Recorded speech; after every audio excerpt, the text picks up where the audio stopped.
Muchos asocian la guerra de los servicios de inteligencia contra Hitler con la máquina Enigma y Alan Turing. Pero hubo un hombre en la sombra sin el que la victoria no habría sido posible. Esta es su historia.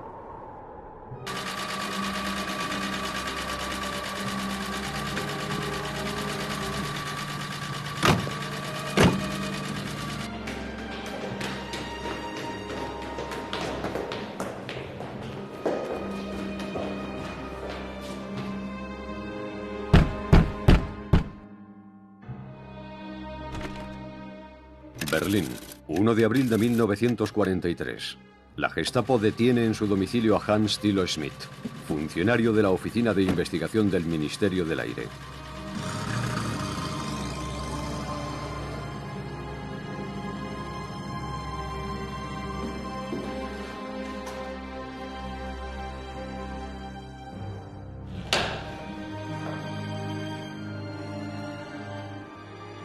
Tras pasar 5 meses en la prisión berlinesa de Moabit, su hija Gisela recibe la autorización para visitarle. Ha perdido mucho peso. Es evidente que lo han torturado. Ninguno de los dos habla en presencia del guardia. Ella le desliza un papel en el que ha escrito: «Da igual lo que hayas hecho, papá. Yo te sigo queriendo». Él le pide que se lleve su abrigo y le traiga algo más ligero. Luego le susurra: «Descose el forro de la manga izquierda y encontrarás una nota». En ella le suplica que consiga una dosis de cianuro que le permita poner fin a su atormentada existencia. El hermano de Gisela consigue las pastillas y se las hace llegar a su padre. Este las toma en su celda el 19 de septiembre de 1943 y muere a los pocos instantes. ¿Quién era Hans Thilo Schmidt? ¿Un antinazi? Un espía a sueldo de Francia que consiguió alterar el curso de la Segunda Guerra Mundial.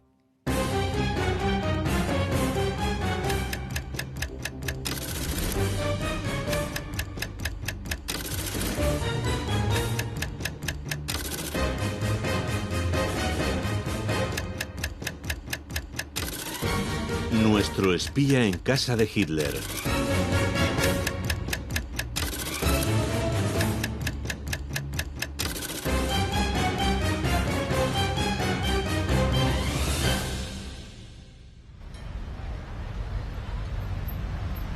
Berlín, 1931.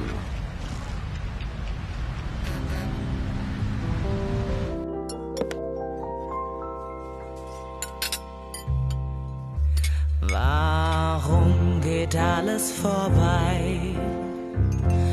Warum bin ich so allein? La atmósfera decadente que flota en la ciudad se refleja en películas como M, El vampiro de Düsseldorf o El ángel azul. En sus cabarets, las canciones sentimentales, el alcohol y el erotismo son disfrutados en compañía de travestis, gigolós y prostitutas. La terrible crisis económica ha sumido a Berlín en un clima caótico y confuso. Mientras Adolf Hitler proclama su desprecio por los bolcheviques, judíos y degenerados, nazis, comunistas y policías se enfrentan en violentas batallas campales. Hans Thilo Schmidt vive en Berlín. Es un ingeniero de 43 años. Un hombre de mediana estatura que da un taconazo para saludar y que pertenece a la alta burguesía alemana. Su madre era baronesa y su hermano Rudolf es comandante de la Reichswehr. Hans Thilo Schmidt es en cierto modo el fracasado de la familia. Un derrochador amante de las mujeres y del juego.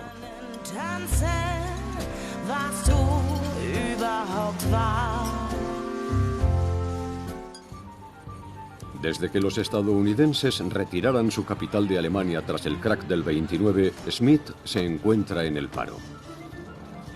Igual que el 25% de la población activa.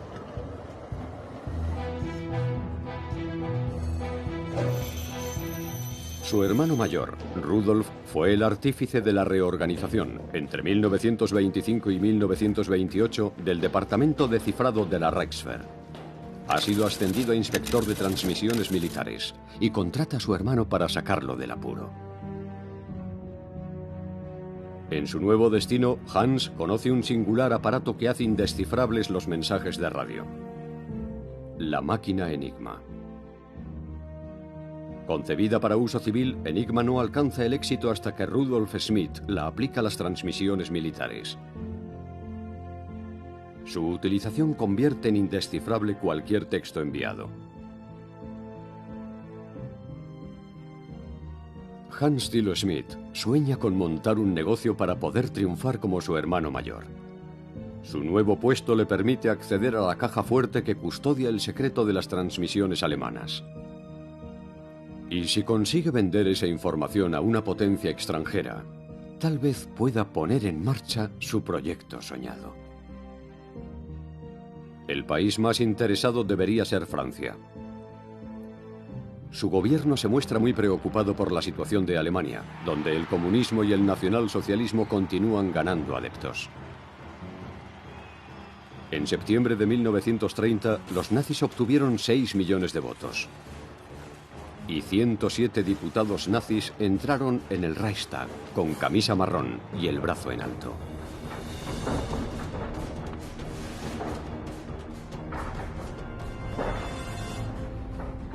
En junio de 1931, Schmidt contacta discretamente con la embajada francesa en Berlín y se entrevista con Maurice de Young, un agente que opera bajo la tapadera de jefe del servicio de prensa.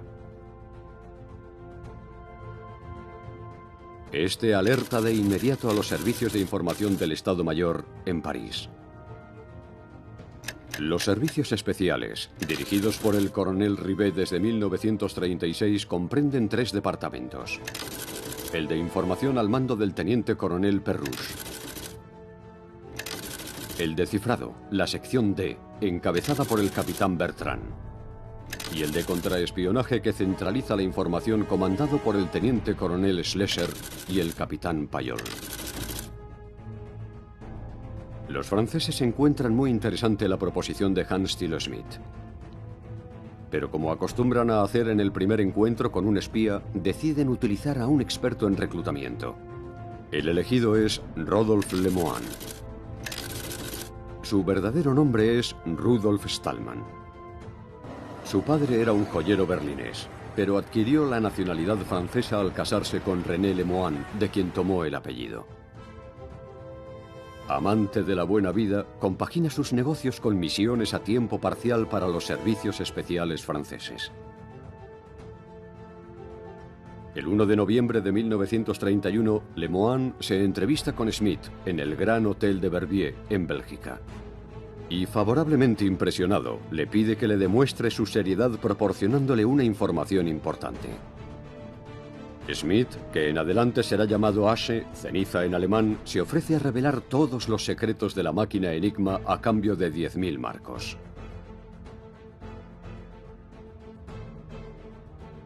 El 8 de noviembre se celebra un segundo encuentro, al que también acude el capitán Bertrand. A cambio de la suma solicitada, Asche entrega un juego completo de fotos de Enigma y deja que Bertrand fotografíe las instrucciones en la habitación del hotel. Un sencillo acto que cambiará el curso de la Segunda Guerra Mundial.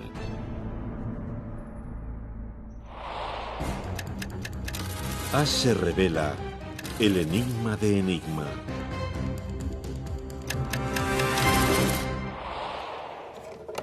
Enigma oculta en su interior 3 misteriosos rotores. Parece una máquina de escribir, con un teclado de 26 letras y un panel luminoso. Si el operador pulsa, por ejemplo, la letra A, el primer rotor transforma esta en una V. El segundo rotor convierte la V en una K. Y el tercer rotor transforma la K en una Y, que aparece en el panel luminoso. Pero si pulsa de nuevo la letra A, se encenderá una G. Y si pulsa la A por tercera vez, tal vez se encienda una S. Enigma posee además un cuadro de conexiones que permite complicar aún más el proceso. Para descifrar un mensaje es necesario conocer la configuración inicial, es decir, la posición de cada rotor y del cableado del cuadro de conexiones. Una premisa en apariencia imbatible, que terminará convirtiéndose en su punto débil. Con una frecuencia mensual, el personal autorizado es informado de las posiciones que deben adoptar los rotores cada 24 horas. Los mensajes son cifrados y transmitidos por radio en código Morse en la frecuencia convenida. Una vez recibidos, serán descodificados utilizando otra máquina Enigma idéntica. Si el enemigo consiguiera descifrar el código válido para un día determinado, lo que sin duda le llevaría más de 24 horas, la información sería inútil, ya que al día siguiente el código habría cambiado.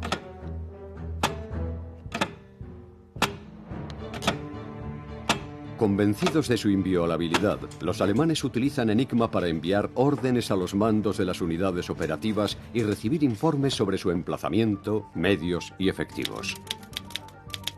El ejército del Reich utiliza alrededor de 70.000 máquinas. Alarmado ante el auge del nazismo, el servicio francés de cifrado lleva años intentando descodificar los mensajes alemanes interceptados. Cuando el capitán Bertrand descubre este asombroso secreto, queda sorprendido y maravillado. Pero conocer el mecanismo de funcionamiento es tan solo el primer paso. Para descifrar los mensajes es necesario conocer la posición diaria de cada rotor y del cuadro de conexiones. Las combinaciones son casi infinitas. El capitán Bertrand no cuenta con ningún matemático en su departamento, así que recurre al Estado Mayor, que le niega los medios necesarios, alegando que su información es inutilizable.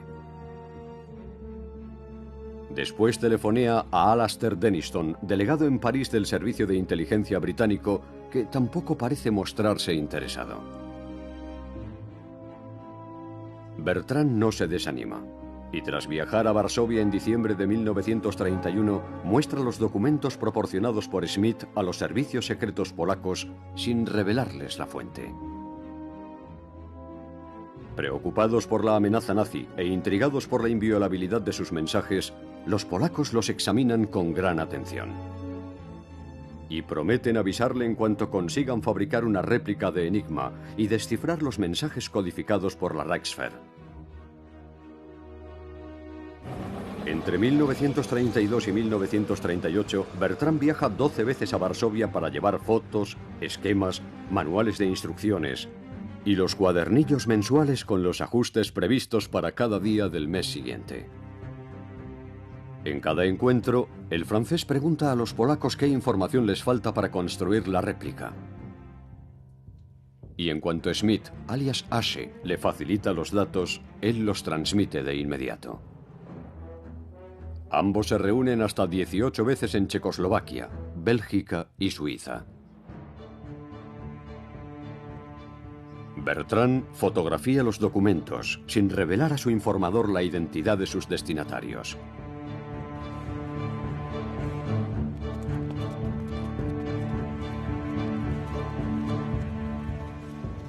Schmidt recibe a cambio unos maletines con la cantidad convenida que son depositados en la consigna de una estación de Berlín. Pero muestra demasiados signos de riqueza. Compra trajes elegantes, va a esquiar con excesiva frecuencia, amplía su casa y dilapida el dinero en cabarets y salas de fiestas. Necesita una tapadera que le permita enmascarar tan sospechoso enriquecimiento. Así que, aprovechando su reputación como ingeniero químico, lanza el rumor de que el Estado francés le paga los derechos de una patente ficticia para fabricar jabón. Pero aunque todos los documentos proporcionados por Asche aportan datos valiosos, el secreto de Enigma permanece inescrutable. Los servicios secretos polacos llevan un año atascados.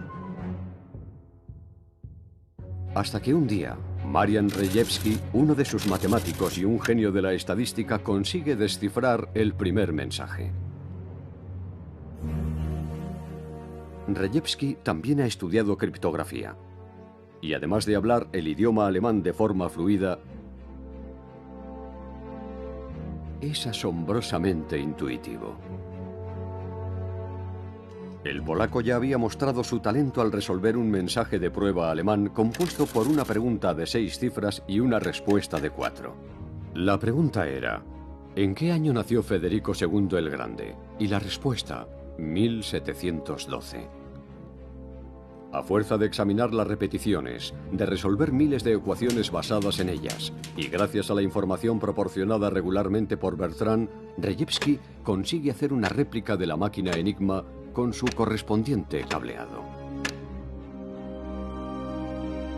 Llevado por su intuición, decide probar su eficacia después de Navidad, imaginando que los alemanes se felicitarán el año. Y como por arte de magia, ve surgir de su panel luminoso los textos descifrados de los comunicados.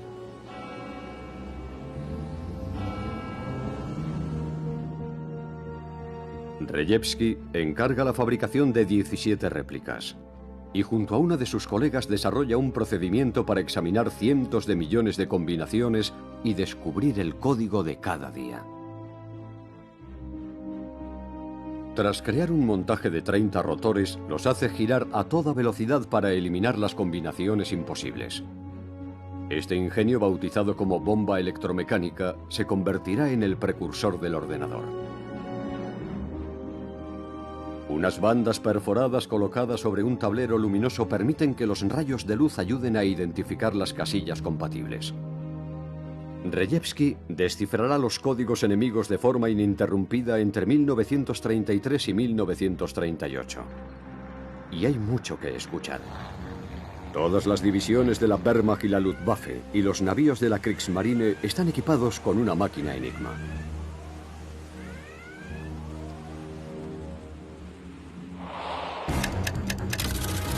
Ash revela los secretos de Hitler.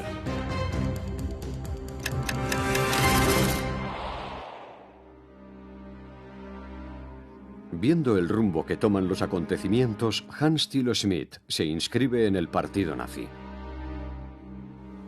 El 27 de enero de 1932, en el Club de Industriales de Düsseldorf, Hitler denuncia el peligro bolchevique. Su apasionado discurso anima a los magnates del Ruhr a financiar el partido nazi. En agosto de 1932, Asche facilita un valioso informe sobre el rearme secreto de Alemania, en el que se detalla el traslado a Suiza, Suecia y Dinamarca de la fabricación de aviones civiles convertibles en aviones militares, la formación de 8.000 pilotos en centros de vuelo sin motor, la construcción en Cádiz de prototipos de submarinos y torpedos, y la instalación en el anexo de una empresa civil de un laboratorio para la guerra química. El 30 de enero de 1933, Adolf Hitler es nombrado canciller.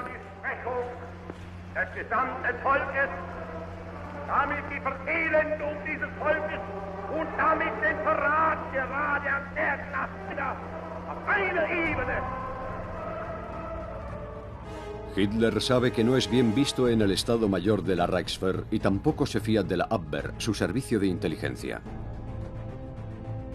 Así que encarga a Hermann Göring, su ministro del aire, la discreta creación de un vasto sistema de escuchas telefónicas, de radio y de vigilancia postal, el Forschungsamt.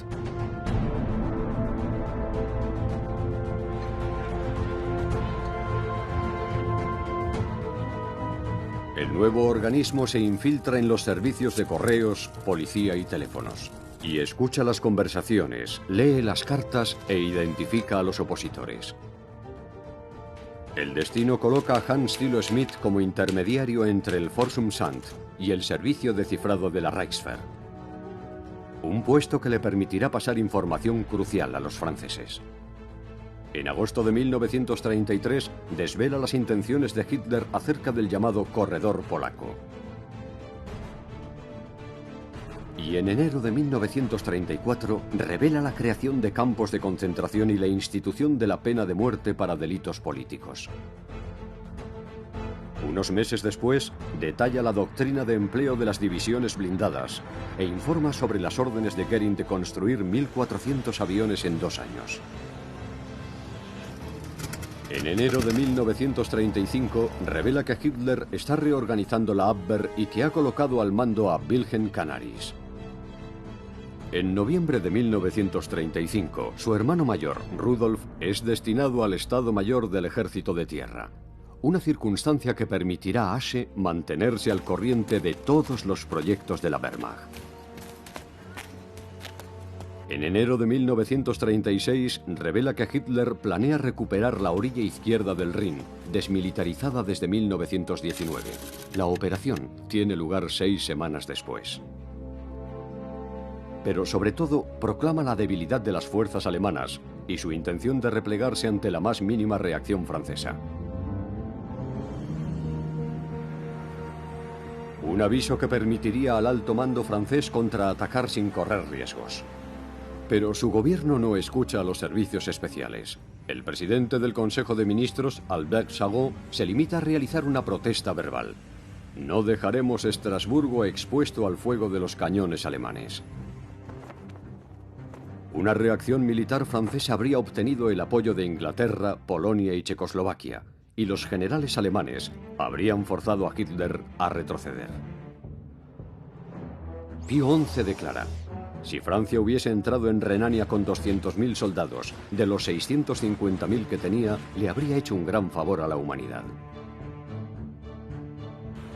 El prestigio de Hitler sale reforzado tras demostrar a sus generales que sus temores eran infundados. Francia, por su parte, pierde la imagen de primera potencia europea. Es percibida como un simple satélite de Inglaterra. Y lo que es peor, Checoslovaquia, Polonia y Yugoslavia tienen la sensación de que no intervendrá si Hitler les ataca. Durante este decisivo periodo, mientras continúa ascendiendo en la jerarquía militar, Rudolf Schmidt sigue confiando a su hermano información confidencial, o incluso secreta, que éste se apresura a transmitir al servicio de información francés. Habla de temas cruciales con tal libertad que los franceses comienzan a preguntarse si no estarán siendo víctimas de una intoxicación.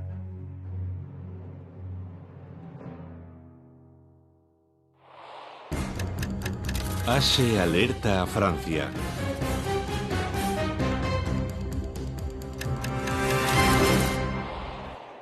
En junio de 1936, Asche entrega a Francia el programa de movilización militar del Reich. Sabe que en caso de emergencia debe telefonear a un corresponsal francés en Berlín y deslizar la frase: "El tío Kurt ha fallecido". Y es lo que hace el 6 de noviembre de 1937. Schmidt se cita con el periodista en la sala de espera de la estación de Charlottenburg. Y allí le confía un documento que deberá entregar en la embajada francesa en Berlín. Es el acta sumaria de una reunión secreta mantenida el día anterior por Hitler y su plana mayor. Von Neugath, ministro de Asuntos Exteriores. Von Blomberg, ministro de la Guerra. Goering, comandante en jefe de la Luftwaffe. Von Fritsch, comandante en jefe de la Wehrmacht. Y Erich Raeder, comandante en jefe de la Kriegsmarine. Hitler piensa que Alemania debe ampliar sus fronteras. La población aumenta y los recursos agrícolas son insuficientes. Hay que aumentar el espacio vital conquistando 3/4 partes de Europa. Los únicos obstáculos son Francia e Inglaterra. Y ambas están paralizadas. En el primer caso por los conflictos sociales y en el segundo por los problemas ocasionados por el imperio. Hitler también expone el calendario de la invasión. Austria y Checoslovaquia en 1938. Polonia en 1939 y Francia, Bélgica y Holanda en 1940. Convencidos de que Francia e Inglaterra responderán a la invasión de Austria y Checoslovaquia, von Neugath, von Blomberg y von Fritsch manifiestan su desacuerdo. Hitler monta en cólera y zanja la reunión. No tardará en sustituir a los opositores. El ayudante de campo del Führer redacta el acta de la reunión. Y esa misma tarde comenta su contenido con su amigo Rudolf Schmidt, general desde octubre de 1936. Profundamente preocupado, Rudolf informa a su hermano menor y promete entregarle esa misma semana una copia del acta y un documento de enorme valor estratégico. Un mapa de Europa con las fechas de las invasiones programadas. ¿Por qué lo hace? Es un misterio. Tal vez se ha vuelto antinazi como tantos generales alemanes. Su sorprendente actitud carece de explicación. El coronel Rivet, jefe de los servicios especiales franceses, alerta de inmediato a Édouard Daladier, ministro de la guerra. Pero este no le presta ninguna atención. Tampoco lo hacen César Campinchi, ministro de la Marina, Pierre Cot, ministro del Aire, el mariscal Pétain y el general Gamelin, comandante en jefe del ejército. Todos prefieren otorgar credibilidad a los informes conciliadores proporcionados por André-François Poncet, embajador de Francia en Berlín, que se ha dejado embaucar por Hitler. Ashe se muestra atónito ante la pasividad de los franceses. En febrero de 1938, con 15 días de antelación, Hans Thilo Schmidt anuncia la Anschluss, la anexión de Austria.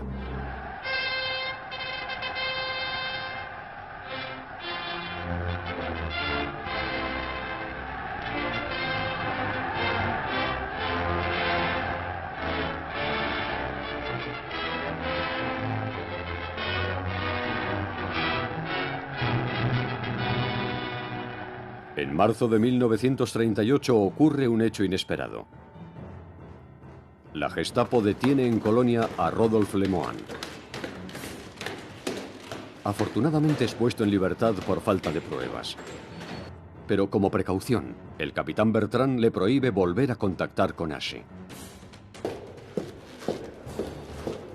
Mientras tanto, este sigue transmitiendo la información que obtiene de su hermano, el general Rudolf Schmidt, que le mantiene al corriente del contenido de las conferencias celebradas en el Estado Mayor.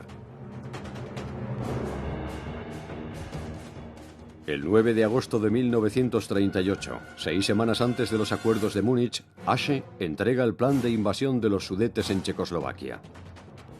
Hitler alega: es una región de Moravia habitada por germanófobos que debe ser anexionada al Gran Reich. Un mes más tarde, Ashe se incorpora a la dirección regional del Forschungsamt, la agencia de información de Göring, lo que le impide alertar a sus contactos de que a partir del 15 de diciembre los nazis implantarán un sistema que reforzará la seguridad de las máquinas Enigma. A partir de entonces, Rejewski solo conseguirá descifrar el 10% de los mensajes interceptados. Presintiendo la invasión de su país, los servicios secretos polacos que han ocultado sus progresos al capitán Bertrand deciden ponerle al corriente. El 25 de julio de 1939 le revelan que han conseguido fabricar la máquina y le confían 2 unidades. Una para Francia y otra para el Servicio de Inteligencia británico. Los polacos han conseguido reproducir la máquina, pero no son capaces de descifrar el nuevo sistema de codificación. Es como si tuvieran un ordenador, pero no comprendieran el sistema operativo. Mientras tanto, Ashe comunica a Francia los planes de la invasión total de Checoslovaquia en marzo de 1939.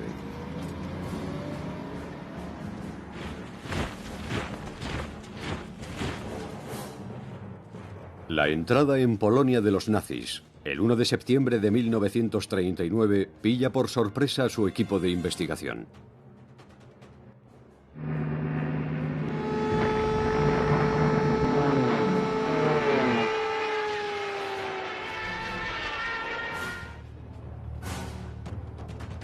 Rejewski y sus colegas se apresuran a destruir cualquier rastro que los delate.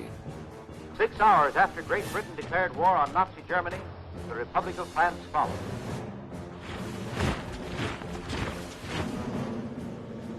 En octubre de 1939, Asche comunica que Alemania planea atacar a Francia, Bélgica y Holanda después del invierno. En un principio, el dinero fue su único móvil, pero Hans Thilo Schmidt, aún con carné del partido, parece haber ido evolucionando hasta convertirse secretamente en un antinazi.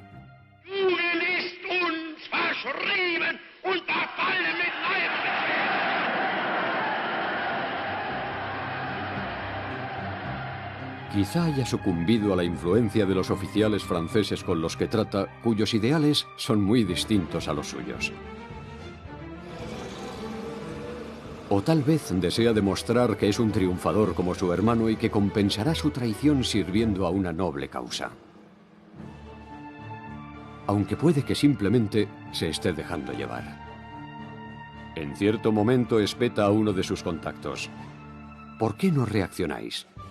El Führer está llevando a Europa a la guerra. Las tropas del canciller Hitler acaban de invadir Polonia. 2 meses más tarde, Rejewski y su equipo se ponen al servicio de la estación francesa de captación de radio y criptoanálisis que el capitán Bertrand ha instalado en el castillo de Vignol. Y desde el 17 de enero al 1 de mayo de 1940 colaboran en la descodificación de los mensajes alemanes. Asche continúa informando a los franceses. El 10 de marzo de 1940 revela que en una conferencia celebrada un mes antes, siguiendo el consejo del mariscal von Manstein, Hitler decidió invadir Francia a través de las Ardenas y dividir en 2 el frente de Sedan. Esta información totalmente exacta llega al presidente del Consejo Paul Reynaud tras recorrer un largo camino repleto de intermediarios. Un proceso de filtrado del servicio de inteligencia que en muchas ocasiones adultera el contenido. El 19 de marzo de 1940 el general Gamelin, comandante en jefe del ejército, espeta al coronel Rivet. El río Mosa no me interesa. El general Hunsinger añade: no veo la necesidad de defender este sector. Y el mando de la Junta de Operaciones concluye: es un ataque improbable por el relieve de las Ardenas y lo intrincado que es su acceso.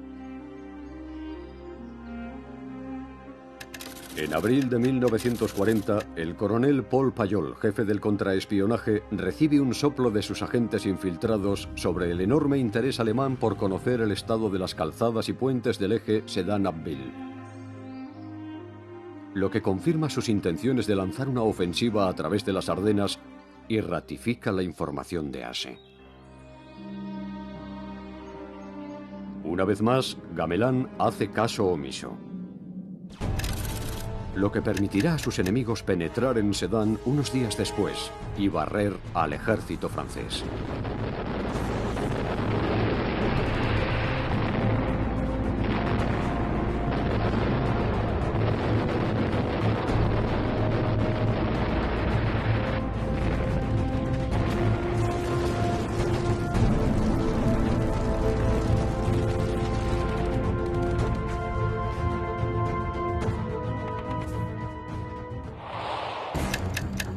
Churchill escucha a Asche.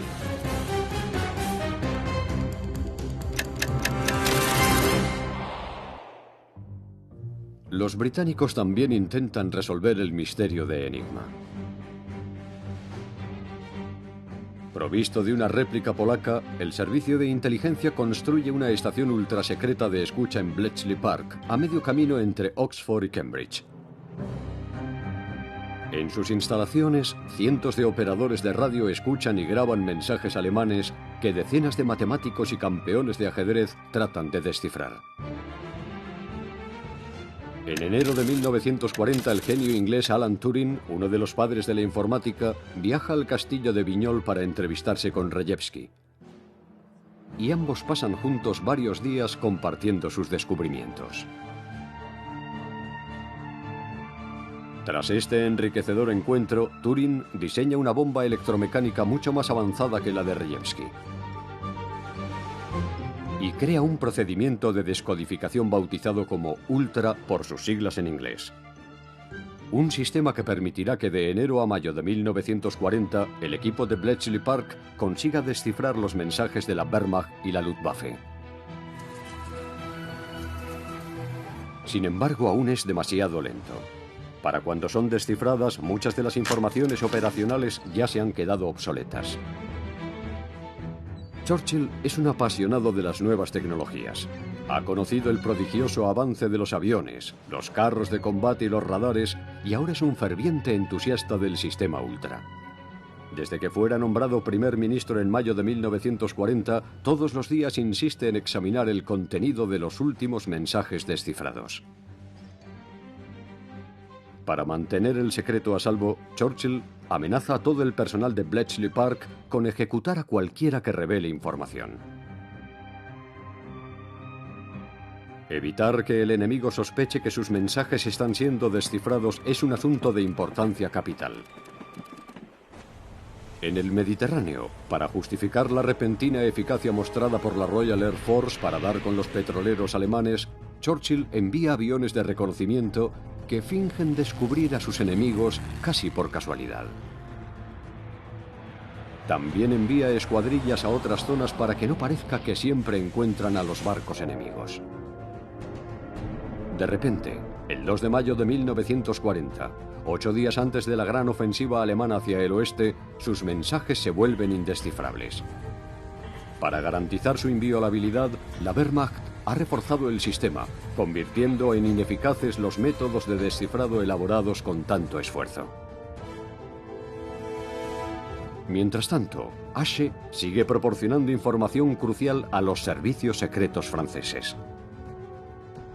El 22 de mayo, el equipo de Bletchley Park rompe de nuevo las defensas alemanas. Demasiado tarde para la batalla de Francia, pero no para la de Inglaterra en septiembre de 1940. Turing ha conseguido reducir la duración del proceso a 30 minutos, lo que no siempre permite conocer el objetivo, pero sí el horario de los próximos bombardeos. Gracias a ello, el 15 de septiembre, la RAF intercepta a la poderosa flota de bombarderos alemanes y obliga a estos a retroceder. El extraordinario trabajo de los servicios secretos comienza a dar frutos. En octubre de 1940, Ultra proporciona una copiosa y vital información sobre la Operación León Marino, el plan para invadir Inglaterra. Cuando los ingleses descifran la orden de desmontar la instalación concebida para embarcar a los paracaidistas, comprenden que la operación ha sido anulada. Cuando se firma el armisticio del 22 de junio de 1940, los servicios especiales franceses casi desaparecen. Pero 3 días después, sus contrariados mandos se reúnen cerca de Agen y, comandados por el coronel Rivet, juran continuar con su misión en la clandestinidad. Uno de los jefes del contraespionaje, Paul Payol, trabaja en la sombra bajo la tapadera de una empresa de trabajos rurales. Sigue infiltrando agentes en la Abwehr para conocer la actividad alemana en la Francia libre y en la ocupada, en las zonas anexionadas e incluso en el norte de África. Payol tropieza en varias ocasiones con Rodolphe Lemoine. Y en una de ellas le sorprende con una cartera llena de pasaportes, carnés de identidad en blanco, libros de códigos de diferentes países e incluso manuales de enigma. Lemoine termina confesándole que un alemán le ha invitado a trabajar para la Abwehr. Payol le ordena huir a España, pero Lemoine no lo hace. En mayo de 1941, Ultra revela los preparativos de la Operación Barbarroja, la invasión de la Unión Soviética.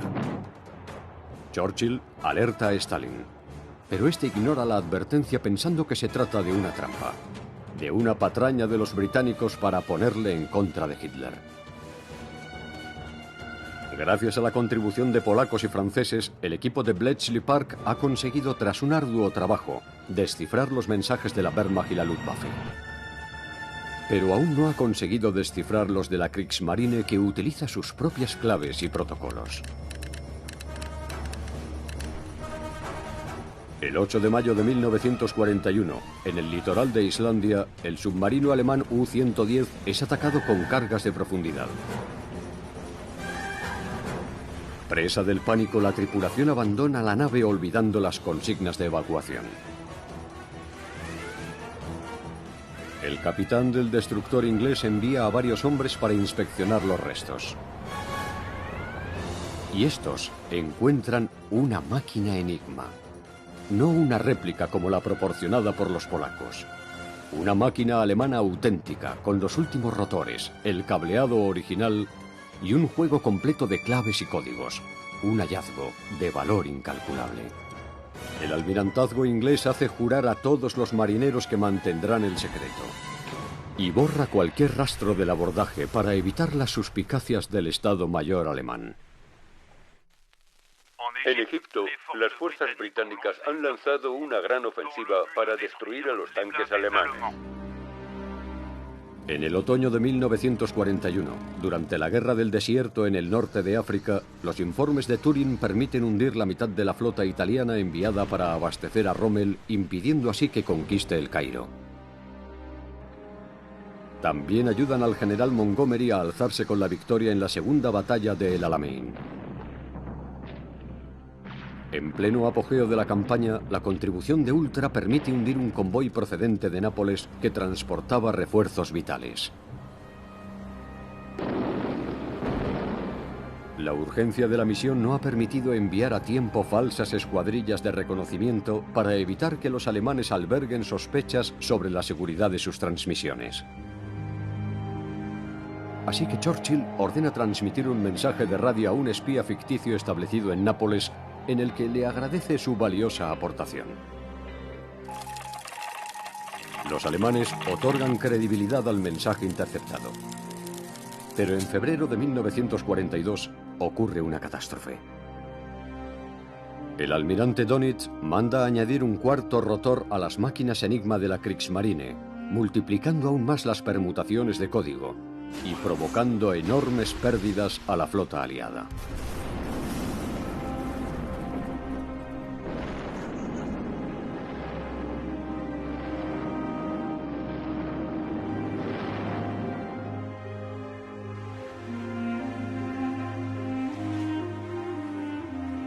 ...1942 será un año dramático para Inglaterra.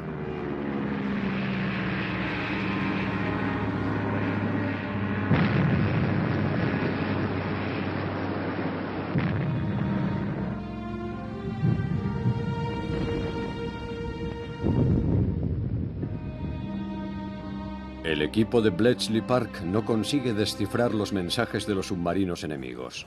Pero el 30 de octubre de 1942, el U-559 es localizado frente a las costas de Alejandría.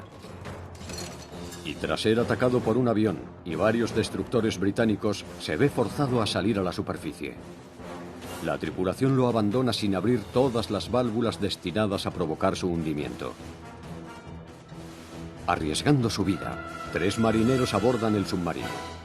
2 de ellos se hundirán con él, no sin antes entregar al tercero libros y documentos con las últimas instrucciones de Enigma. El final de la fuente Ashe.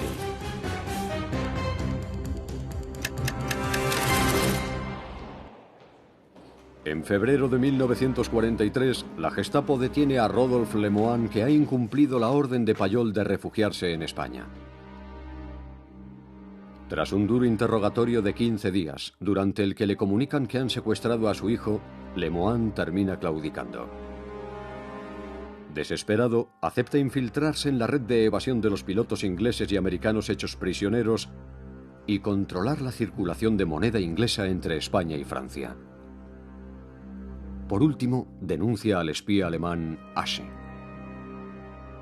El 1 de abril de 1943, Hans Thilo Schmidt es detenido. Su hermano Rudolf, que ha estado sustituyendo en el frente oriental al general Guderian, es destituido 9 días más tarde, a pesar de su brillante hoja de servicios. Lemoine no ha sido informado de la colaboración anglo-polaca, por lo que no aporta datos sobre Ultra. Los agentes polacos y el capitán Bertrand también son detenidos. Tal vez bajo tortura habrían revelado que los ingleses habían descifrado sus códigos secretos. Pero convencida de la invulnerabilidad de Enigma, la Abwehr no les interroga sobre ese tema. De forma fingida, Bertrand acepta infiltrarse en el servicio de inteligencia británico, lo que le permitirá alertar a sus compañeros, huir a Inglaterra y reencontrarse con Rejewski. Gracias a la información descodificada, los bombarderos pesados B-24 Liberator se convierten en la pesadilla de los U-Boot. Dönitz pierde el 75% de su flota, por lo que en mayo de 1943 empieza a retirar del Atlántico Norte sus ataúdes marinos.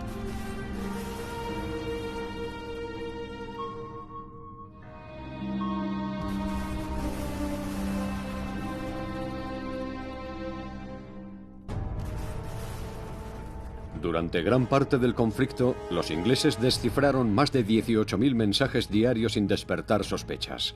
El último fue enviado por el almirante Dönitz el 30 de abril de 1945. El Führer ha muerto. El combate continúa. Un reto crucial que fue superado gracias al sistema Ultra y al espía Hans Thilo Schmidt. Ultra también ayudó a neutralizar a todos los espías alemanes en Gran Bretaña y a ocultar los planes del gran desembarco de 1944, lo que permitió a millones de soldados aliados cruzar el océano y desembarcar en las playas de Normandía.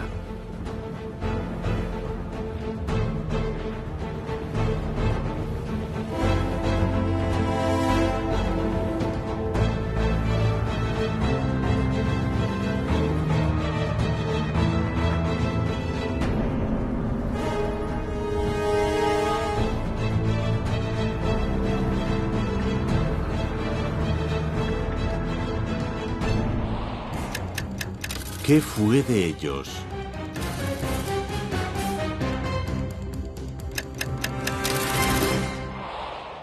El secreto de la bomba electromecánica de Turing, construida para descifrar Enigma, no sería revelado hasta pasados 30 años, ya que los británicos siguieron utilizando las máquinas requisadas para comunicarse con las colonias del imperio. Marian Rejewski regresó a Polonia en 1946. Para evitar ser perseguido por el régimen comunista, ocultó su pasado y llevó una vida discreta como contable. Pero su trabajo en los servicios secretos y su papel determinante en la resolución de los misterios de Enigma fueron finalmente reconocidos. Hoy, en su ciudad natal, una estatua honra su memoria. En julio de 1945, Winston Churchill asistió a la conferencia de Potsdam junto a Stalin y Truman para decidir el curso de la posguerra, y perdió las elecciones legislativas. Así fue como el pueblo inglés mostró su agradecimiento al héroe de la resistencia británica.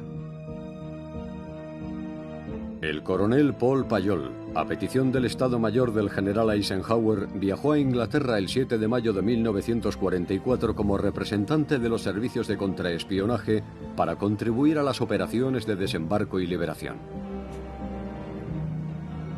Fue el único oficial francés al que se comunicó la fecha y el lugar del desembarco en el más estricto secreto.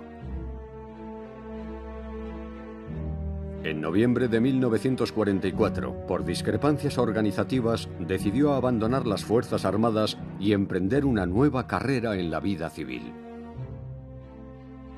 El capitán Bertrand permaneció en el ejército y se convirtió en responsable de cifrado del Servicio de Documentación Exterior y Contraespionaje.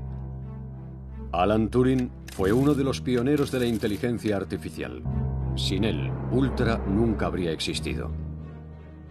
Condenado por un suceso relacionado con su homosexualidad, es encontrado muerto en su cama en 1954 tras aparentemente suicidarse con cianuro. Tenía 41 años. El general Rudolf Schmidt fue internado en la prisión rusa de Vladimir, cerca de Moscú, donde permaneció hasta 1955. Muy debilitado, murió en 1957 en Krefeld, en tierra alemana. Las preguntas son muchas. ¿Era un ingenuo? ¿O un antinazi que reveló secretos a su hermano a sabiendas de que éste se los entregaría al enemigo? nunca lo sabremos. Hans Thilo Schmidt se llevó el secreto a la tumba, y el misterio que rodea su figura permanece intacto. ¿Traicionó a su país solo por dinero o realmente se convirtió en un antinazi? Sus hijos desaparecieron. Tal vez cambiaron de nombre. Lo que resulta innegable es que Asche fue uno de los mayores espías del siglo XX. La relevante información que suministró a Francia contribuyó a adelantar considerablemente el fin de la Segunda Guerra Mundial. Sin su intervención, la liberación de Europa Occidental tal vez se habría pospuesto hasta 1946 o 1947. Los estamentos franceses no supieron valorar la información proporcionada por Hans Thilo Schmidt durante 10 años. Pero los servicios especiales lograron compensar esta carencia con su admirable y desconocida contribución. Dice usted que se trata del espía más importante de la Segunda Guerra Mundial, un alemán reclutado por nosotros que reveló secretos extraordinarios. Pero en Francia no lo conocemos. Conocemos a Richard Sorge, pero usted dice que Asche fue más importante. Para mí es un misterio. Aclaremos una cosa, que Hans Thilo Schmidt fue el espía que más influyó en el desarrollo de la Segunda Guerra Mundial. No lo digo yo, lo dice el historiador estadounidense David Kahn. Es un hecho de sobra conocido, tanto en América como en Inglaterra. Hans Thilo Schmidt fue uno de los principales agentes de los servicios de información de la Segunda Guerra Mundial.